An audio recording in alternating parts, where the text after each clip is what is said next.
In the winter of 1943, deep inside a German research office, a report crossed the desk of a naval analyst. His hands trembled as he read the figures. Shipyards in America were launching cargo vessels at a pace that seemed impossible. Not one ship every few months, as the Germans themselves could manage, but one nearly every 3 or 4 days. They were not small vessels either. These were Liberty ships, 14,000-ton freighters capable of carrying tanks, aircraft, food, and ammunition across the Atlantic. The analyst paused, stunned. The numbers could not be right. His pencil scratched furiously across the margins, recalculating, searching for error. But the reports matched again and again. American yards had found a way to transform shipbuilding, once a slow craft, measured in years, into something closer to an assembly line. To the German mind, steeped in precision engineering, such speed bordered on lunacy. In Hamburg or Kiel, shipbuilding meant artistry, tradition, painstaking labor. Every rivet was measured, every seam carefully inspected. But in the United States, the formula was different. Speed before elegance, numbers before polish. If one ship faltered, 3 more would replace it. By 1945, the evidence was undeniable. The United States had launched 2,110 Liberty ships, each stamped from steel like so many coins. For the Axis, the figure was staggering. German shipyards could never dream of matching it. Their U-boats prowled the seas, sinking tonnage at a terrible rate. But the tide of steel never slowed. For every merchant lost, another rose from the slipway almost immediately. The Liberty ship was not a beautiful vessel. Sailors sometimes called it a ugly duckling, a boxy silhouette cutting through the waves. Its top speed barely exceeded 11 knots. Its decks creaked. In heavy seas, it shuddered like an old workhorse. Yet in war, beauty was irrelevant. What mattered was cargo, endless cargo, and the Liberty ships delivered it in volumes that defied imagination. The secret lay not in individual genius, but in a system. Entire yards were redesigned as if they were automobile factories. Sections of hulls were prefabricated miles away, then welded together on the coast like giant kits. In some cases, ships were launched within weeks of the keel being laid. Workers who had never seen an ocean before were trained to weld and rivet. Housewives, farmers, college students, ordinary Americans turned into industrial soldiers. For Germany and Japan, it was a nightmare. Intelligence officers warned that if the tempo continued, no blockade, no submarine wolfpack, no air raid could choke the transatlantic lifeline. Supplies would always arrive. The arsenal of democracy, once dismissed as clumsy and untested, was proving itself a juggernaut. The Liberty ship became more than steel. It became a symbol. Every launch was a message. America's distance from the front was no weakness. It was a furnace. The Allies could fight in North Africa, Italy, France, the Pacific, anywhere, and still the Liberty ships came. A grey tide, unending, and so the question echoed in Berlin and Tokyo alike. How? How could a nation of jazz clubs, movie theaters, and wide-open highways suddenly dominate the seas with such merciless productivity? Was it sheer manpower? Was it machinery? Was it something deeper, something hidden in the culture of a nation that had once seemed unprepared for total war? The reports only grew darker. German scientists realized they were not watching mere ships. They were watching the rise of an industrial miracle, one that threatened to drown the Axis in steel and supplies. But what hidden force drove this shipbuilding miracle? The year was 1941. Before the factories thundered, before Liberty ships crowded the oceans, America's maritime lifeline stood on the edge of collapse. The United States possessed just over 1,200 merchant vessels, many of them relics from the First World War. Creaking hulls that leaked oil, engines that coughed black smoke, and decks scarred by decades of hard trade. Then came December 7th. The attack on Pearl Harbor struck like lightning, crippling battleships, burning cruisers, and shattering the illusion that America's fleet could protect its shores. In a single morning, the U.S. Navy had been humbled. And across the Atlantic, another menace was rising: Germany's U-boats. sleek, grey hunters of the deep. In the first months of 1942, they prowled the east coast of the United States almost unopposed. Tankers were torched within sight of New York. Passenger ships disappeared in the Caribbean. A new campaign began, one the German Navy called Operation Paukenschlag, or drumbeat. For Allied sailors, it became a nightmare without end. That year alone, 12 million tons of Allied shipping were sent to the bottom. Freighters loaded with food, tanks, medicine, and men, gone. Convoys turned into graveyards. The sea lanes became a corridor of death. Winston Churchill later confessed that the U-boat threat was the only thing in the war that ever truly frightened him. By mid-1942, the math was terrifying. Ships were being sunk faster than they could be replaced. At this pace, Britain could starve. The Soviet front could collapse without fuel and trucks. American troops in North Africa might never receive their supplies. The Atlantic, the very artery of Allied survival, seemed one cut away from being severed. But in that darkest hour, new names entered the story. Visionaries who refused to accept defeat. One of them was not even a shipbuilder by trade. His name was Henry Kaiser, a construction magnate who had made his fortune pouring concrete and raising bridges. To naval traditionalists, Kaiser was an outsider, a dreamer. But to Franklin Delano Roosevelt, he was exactly the kind of man the crisis demanded. Roosevelt understood the stakes. The Navy could fight battles, but without ships to carry supplies, no fight could be sustained. America needed a revolution, not in tactics, but in production. He gave the order. Ships must be built faster, cheaper, and in numbers that defied precedent. Kaiser answered with boldness. He declared that shipbuilding could be transformed into mass production, just as Detroit had transformed automobiles. Rivets would give way to welding. Whole sections of hulls would be prefabricated inland, then shipped by rail and fused at the coast. A process that once took a year could be cut to weeks. To the seasoned admirals, it sounded reckless, even impossible. Shipyards were slow for a reason, they argued. Precision demanded patience. Craftsmanship demanded time. But Kaiser was unmoved. America did not need art. It needed tonnage. The seas demanded an avalanche of steel, and he would find a way to deliver it. The stakes could not have been higher. In early 1942, as convoys burned, as widows waited for telegrams, and as Churchill and Roosevelt exchanged grim cables, the clock was ticking. If the experiment failed, the Atlantic lifeline would collapse, and with it, the Allied war effort. But somewhere in the clang of hammers and the hiss of welding torches, a spark was igniting. A vision was forming that would transform ordinary workers into an industrial army. Could this audacious gamble, this marriage of vision and necessity, truly save the Allies from disaster? The year 1942 was the year of the wolf packs. Night after night, across the black waters of the Atlantic, the sea came alive with predators. German U-boats, long and lean, rose from the depths like iron sharks. Their commanders called it the happy time. Allied sailors called it a slaughter. That year alone, over 1,000 Allied ships were torn apart by torpedoes. Hulls snapped in two. Flames licked the night sky. Men clung to rafts as the ocean swallowed their cargo. The numbers told the story with cruel precision. 6 million tons of supplies lost in a single year. Fuel, tanks, trucks, rifles, grain, gone, consumed by the Atlantic. For the men who sailed those ships, statistics were meaningless compared to memory. One merchant sailor later recalled the moment his freighter was struck. It was midnight.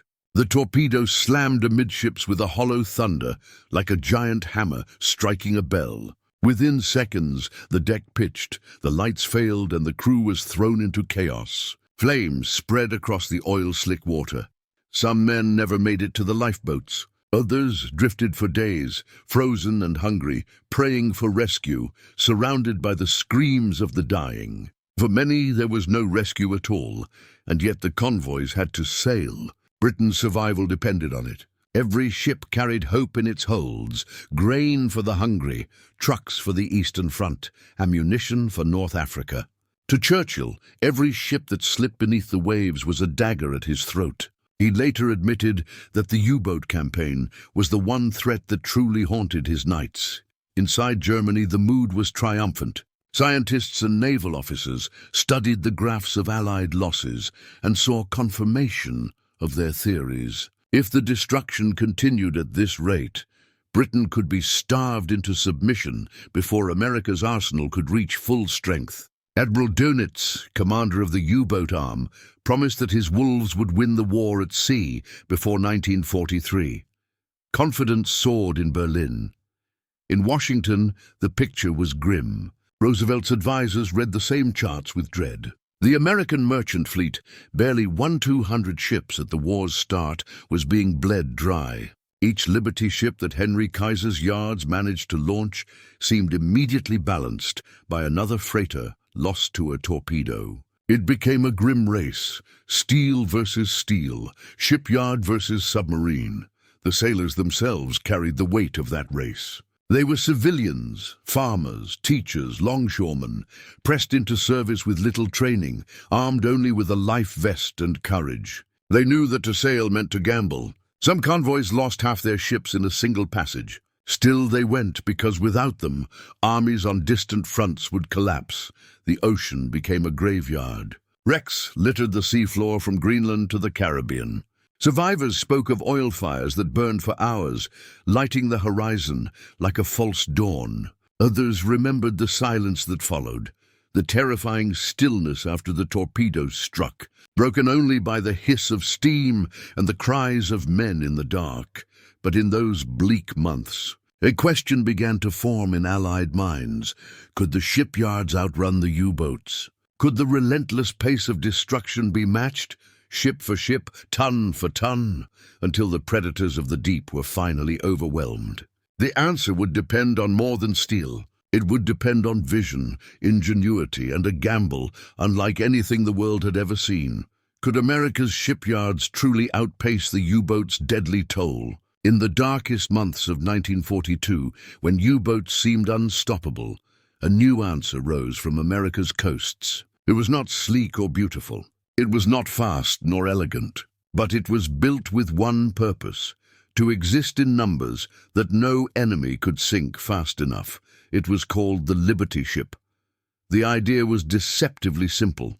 Instead of crafting each vessel like a work of art, why not build them like machines, standardized, interchangeable, stripped of ornament, designed for mass production?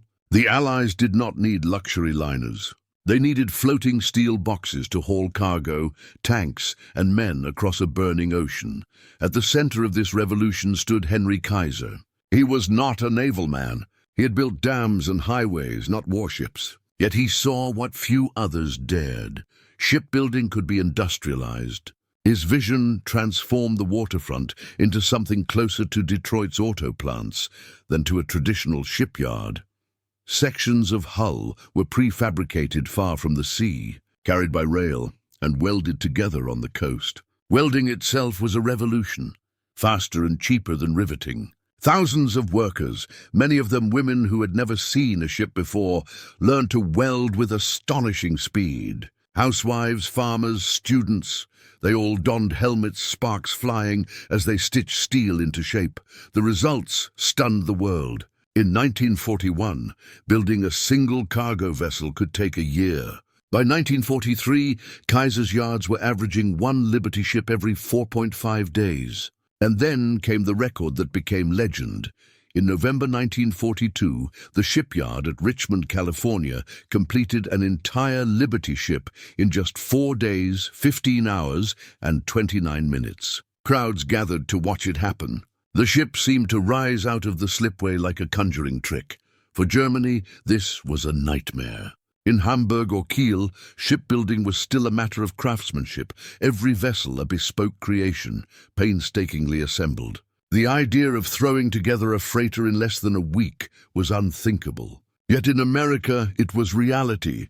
The Liberty ship was not perfect. Its lines were ungainly, its engines slow, its hull prone to cracks in cold waters. Sailors sometimes joked that the only thing keeping a Liberty ship afloat was the cargo itself. But none of that mattered. What mattered was the sheer flood of steel hitting the Atlantic. For every merchant sunk by a U-boat, two more seemed to appear.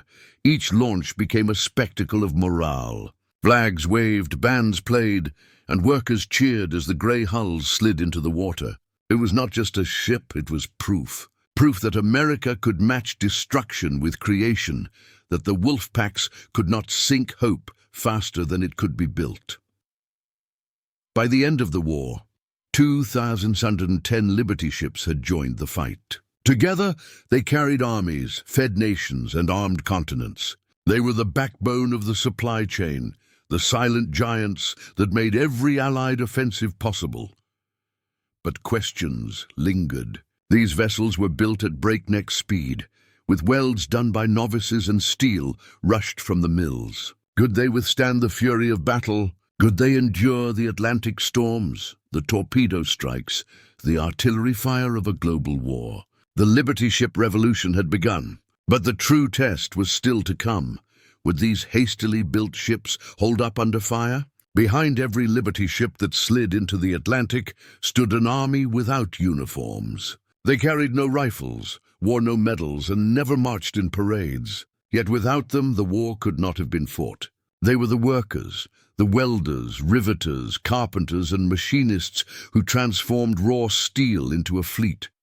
By 1943, their numbers had swelled to nearly 1.5 million. America's shipyards became cities in their own right, alive with the clang of hammers and the hiss of torches. Sparks rained like fiery snow.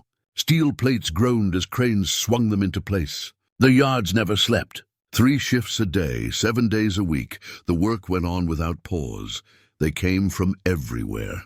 Men too old for combat found a second war in the yards. Women, once told their place was in the home, now stood in overalls with masks and gloves, welding bulkheads side by side with seasoned veterans. Minorities, who had long been shut out of industry, were suddenly essential, their labor vital to the national cause. For many, it was the first time their skills were recognized on such a scale. The learning curve was brutal. Thousands had never touched a torch before, never laid a bead of weld. Mistakes were common in those early days. Seams cracked, joints failed. Supervisors barked, production quotas loomed. Yet somehow they adapted. One welder later recalled, "The first time I struck an arc, my hand was shaking. But the day I saw a ship I worked on touch the water, I cried." It felt like sending your child into the world. It was a tide of humanity, bound not by tradition, but by necessity. Where German yards prized lineage and apprenticeship, America relied on speed and sheer numbers. Training was measured in weeks, not years. The result was an industrial army, each worker a soldier in denim, each torch a weapon. But the strain was immense. Steel shortages plagued the yards. Trains from Pittsburgh and Gary raced day and night to feed the furnaces, and still it was never enough. Some shifts stretched to 16 hours. Hands blistered, backs broke, eyes burned from the glare. In winter, the metal froze stiff. In summer, the sheds turned into furnaces. Yet absenteeism remained shockingly low. Pride, patriotism, and paychecks kept the tide moving. There was a rhythm to it all. At shift's end, exhausted crews would gather as another hull was christened. Flags fluttered. A bottle of champagne smashed across the bow, and the ship slid free into the waiting water. Cheers erupted. For a moment, fatigue melted away, replaced by the satisfaction of knowing that somewhere across the ocean, soldiers would eat, fight, and survive because of the steel they had shaped. It was not glamorous work. There were no parades for the welders, no medals for the riveters. Yet in the statistics lies their legacy. 1.5 million shipyard workers, building more ships in 4 years than any empire had launched in centuries. It was labor on a scale the world had never seen. And then came the turning point. In the year 1943, something happened that stunned the Axis. After months of fire and loss, the tide began to shift. The hunters of the deep were no longer unchecked. As Liberty ships poured from the yards, convoys grew stronger, escorts more deadly. For the first time, the wolf packs began to bleed. What happened in 1943 would change the war at sea forever. By the dawn of 1943, the Atlantic was still a graveyard. Convoys burned, sailors drowned, and U-boats prowled with ruthless efficiency. But something new was stirring. Out of Richmond, Baltimore, Portland, and scores of coastal yards, grey hulls began sliding into the water at a pace the enemy could not comprehend. That year alone, American shipyards launched over 2,400 Liberty ships, more than one every single day. It was not merely production, it was a flood, a deluge of steel that defied logic. In Berlin, German scientists and naval planners studied the figures with disbelief. One intercepted memo from a senior analyst admitted that American output had been underestimated by more than 200%. Their projections had assumed a nation bound by traditional methods, a country too soft, too industrially naive to sustain such feverish tempo. Instead, they watched as America rewrote the rules of war production. For the men and women who welded those hulls, the numbers were more than statistics. They were lives. Each ship meant food for Britain, fuel for Russia, trucks for Patton, and rifles for Eisenhower. When I saw the convoy pictures, one worker recalled, lines of Liberty ships stretching to the horizon, I told my son, that's what I did. That's my war, and it was true. Those anonymous hands, blistered from torch and steel, carried the Allied armies across the seas. In July 1943, Liberty ships bore the invasion force that struck Sicily, a stepping stone to Italy. Later that year, they ferried the weapons and supplies that stiffened Soviet resistance at Kursk and beyond. The ugly, boxy silhouettes that critics once mocked became the lifeline of entire continents. By late 1943, the arithmetic of survival had changed. The U-boats still struck, but for every ship lost, two more seemed to appear. Convoys grew in size and strength. Escort carriers and long-range patrol planes, launched from Liberty ship decks or supported by their supplies, turned the hunters into the hunted. German captains who once stalked convoys with confidence now spoke of desperation, of seas crawling with aircraft and sonar pings, and always more Liberty ships, their bows cutting through the swells, their holds crammed with cargo, their decks manned by civilian sailors who now sailed with a new confidence. For the first time in the war, the Atlantic felt less like a corridor of death and more like a lifeline being secured.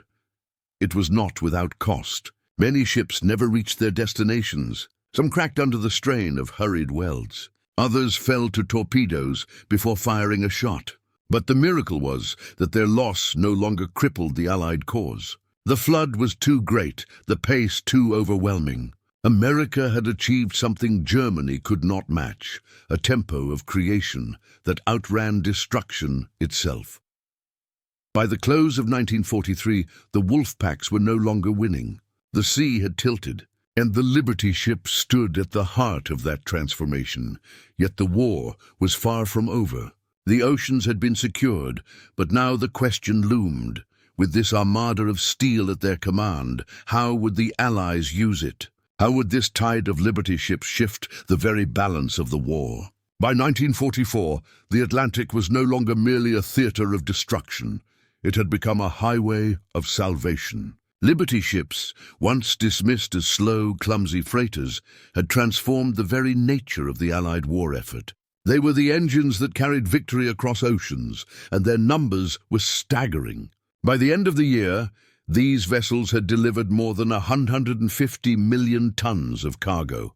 Tanks, trucks, food, fuel, and ammunition poured relentlessly onto the beaches of Europe and the islands of the Pacific. The impact was unmistakable. Every invasion, every landing, every supply depot depended on these floating lifelines. Today, June 6, 1944, would never have been possible without the grey line of Liberty ships stretching from England to Normandy, each hull packed with men and material. Across the Pacific, Marines and soldiers were fed and armed in islands hundreds of miles apart, their survival assured by steel giants that never slept. German analysts who had once scoffed now panicked. The skeptics in Berlin, who had dismissed American industry as weak, could hardly reconcile their projections with reality. One memo, written in disbelief, noted that every torpedo sunk seemed immediately replaced by another ship, sometimes two, sometimes three. The math did not add up. The Germans had planned for attrition. The Allies had built for perpetuity. U-boat commanders, once confident predators, began to record despair in their logs. One captain recalled an unbroken string of convoys stretching as far as the eye could see, escorted by aircraft carriers and destroyers. "It is endless," he wrote. "We strike, we sink, and yet the tide does not recede. They are a river of steel, unbroken, unstoppable. The ocean is no longer ours, it belongs to them.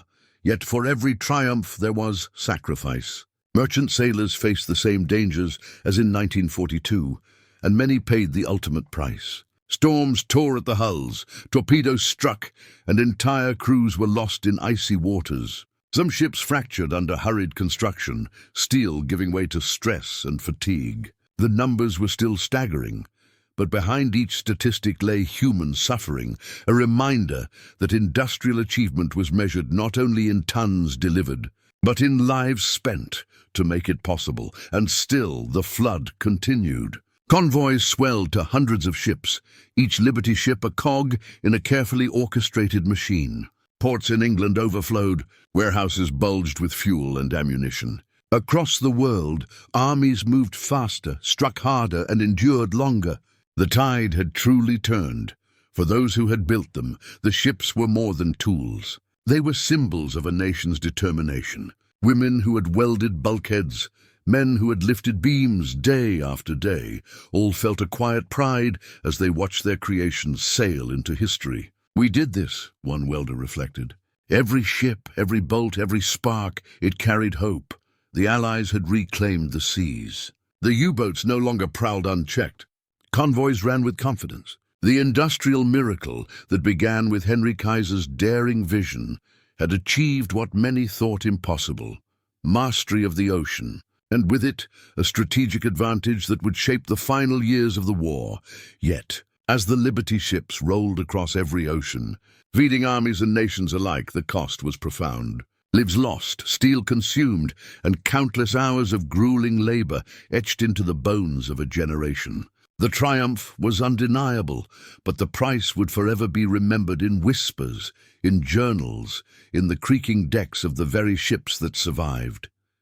Yet, this triumph came at a heavy cost. What was it? The Liberty ship was a marvel of industrial ingenuity, a lifeline to nations at war.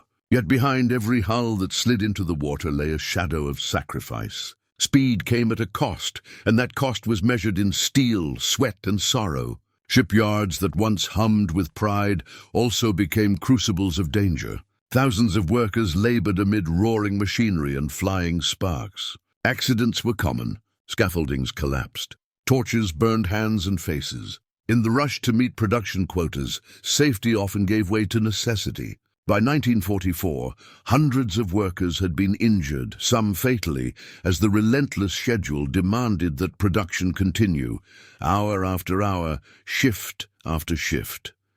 At sea, the story was no gentler. Liberty ships built in record time, sometimes fractured under stress. In icy North Atlantic waters, brittle steel split, sending cargo and men into the freezing depths. Torpedoes struck relentlessly. By war's end, over 1,500 Liberty ships had been damaged or sunk. Each loss was more than a statistic. It was a story of lives interrupted, families grieving, and dreams extinguished on the waves. One account, preserved in a quiet journal, tells of a young welder named Margaret. She had helped assemble one of the earliest Liberty ships at Richmond. Weeks after its launch, news arrived.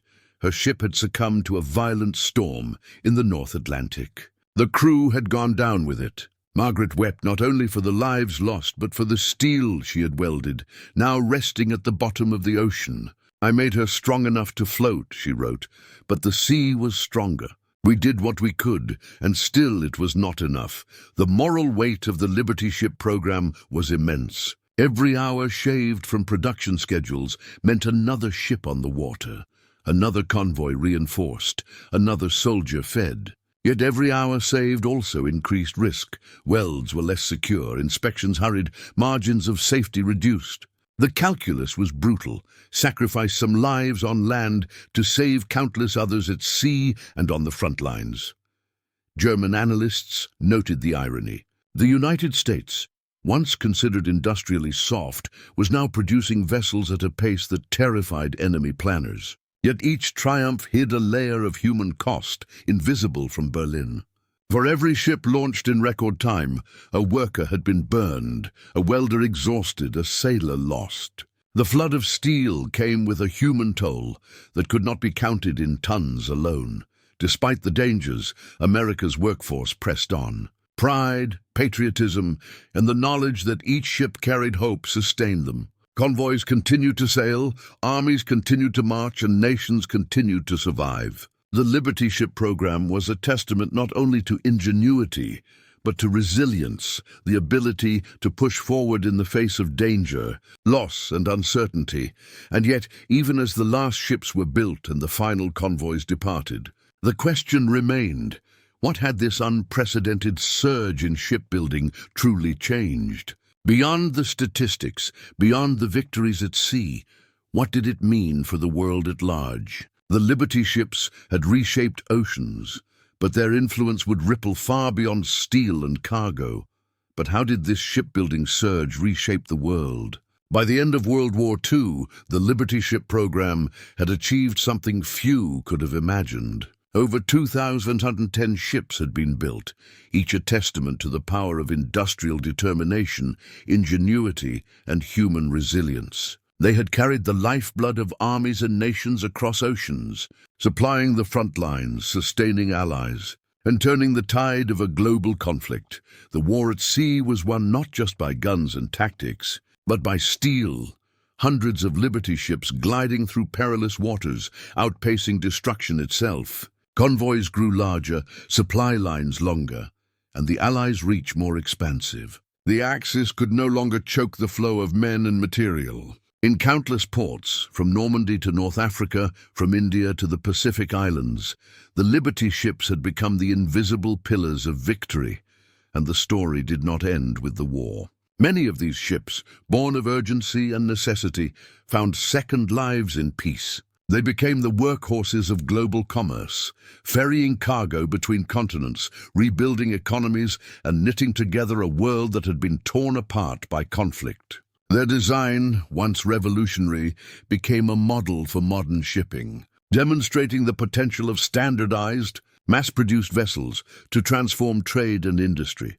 Yet beyond steel and logistics, the Liberty ships left a deeper legacy, the human story behind them. Millions of workers, many of whom had never seen a ship before, had contributed to something far greater than themselves. Their labor, often grueling and dangerous, had altered the course of history. Veterans of the program remembered the feeling of seeing a hull slide into the water, knowing that their hands, their sweat, and their courage had touched the very fabric of the war. One former welder recalled, "We didn't just build ships, we built hope." Every rivet, every weld, was a promise that our friends, our soldiers, would make it home. The Liberty Ship program also demonstrated the extraordinary potential of unity and ingenuity. It had broken barriers, bringing together men and women, young and old, of every background, working side by side for a common purpose. Industrial innovation, combined with human determination, had produced not only unprecedented output, but also a sense of shared purpose that inspired generations. For historians, strategists, and engineers, the lessons were clear. The war had shown that with vision, coordination, and courage, industrial capacity could achieve feats once thought impossible. The Liberty Ship program became more than a military success. It became a blueprint for how nations could mobilize resources, harness human labor, and transform production under pressure. Even decades later, veterans would speak of the program with pride. They recalled the nights spent welding, the days spent hoisting steel, the sound of sparks against metal, and the sight of a ship leaving the slipway for the first time. They remembered the fear, the fatigue, and the moments of exhilaration when they knew they had created something that mattered beyond themselves. The Liberty ships had reshaped the world. Carrying more than cargo, they carried the power of human ingenuity, the promise of resilience, and the proof that even in desperate times, ordinary people could achieve the extraordinary. Could the lessons of these ships still steer us today? The Liberty ships are gone now. Their hulls rusted in forgotten harbors or dismantled piece by piece, yet their legacy endures. They were more than vessels of steel. They were monuments to human ingenuity, proof that even the most daunting challenges could be met with vision, courage, and collective effort. In today's world, their impact is felt in the rhythm of global trade, in the massive container ships that glide through ports with military-like precision, in the supply chains that bring food, medicine, and aid to every corner of the globe. The logic remains the same: standardized designs, efficient production, and unrelenting coordination can turn scarcity into abundance, weakness into strength. Just as Liberty ships once carried the weapons and supplies that won wars, modern fleets carry the lifeblood of economies and the promise of survival in crises, from hurricanes to pandemics, from famine relief to military logistics. The parallel is unmistakable. In Richmond or Baltimore, a welder or riveter of 1943 was part of a synchronized machine, each hand a vital link in a chain stretching from factory floor to distant shore. Today, engineers, logisticians, and sailors perform the same choreography on a larger scale, guided by principles first proven on those hastily built freighters. The lesson is timeless. Ingenuity flourishes under pressure, and unity transforms potential into power. Yet beyond steel and schedules, the greatest inheritance of the Liberty ships is the human story. Ordinary men and women, farmers, teachers, housewives, immigrants, stepped into the unknown, learned to weld, rivet, and assemble in ways no one thought possible. They endured blisters, burns, exhaustion, and grief, all for a mission larger than themselves. And on the sea, merchant sailors faced storms, torpedoes, and the endless horizon, with the same resolve, keeping the arteries of war open when failure was unthinkable. Their courage turned disbelief into victory, skepticism into triumph, and labor into legacy. The ships themselves were symbols, but the real victory was human. They remind us that no machine, no plan, no strategy succeeds without people willing to carry it forward. In times of crisis, it is the hands that work, the minds that innovate, and the hearts that endure that determine the outcome. The Liberty Ship program is a testament that ordinary effort, multiplied across a united population, can achieve the extraordinary. As we look to the future, whether facing climate challenges, humanitarian crises, or conflicts that test our resolve, the story of these ships offers guidance. It is a blueprint for resilience. Invest in people, embrace innovation, standardize where it strengthens, and never underestimate the power of collective determination. Challenges may rise like waves, relentless and vast, yet even the most immense obstacles can be overcome when a society moves as one. So we remember the welders on the slipways, the women who learned a trade overnight, the sailors who faced freezing seas, and the visionaries like Henry Kaiser, who dared to imagine speed and scale. They transformed doubt into confidence, limitation into possibility, and fear into accomplishment. Every rivet, every hull, every convoy was a stroke in a larger painting, a story of resilience, preparation, and hidden strength that endures far beyond the war. And so, the wake of those Liberty ships reminds us, no challenge is too vast when a nation builds as one.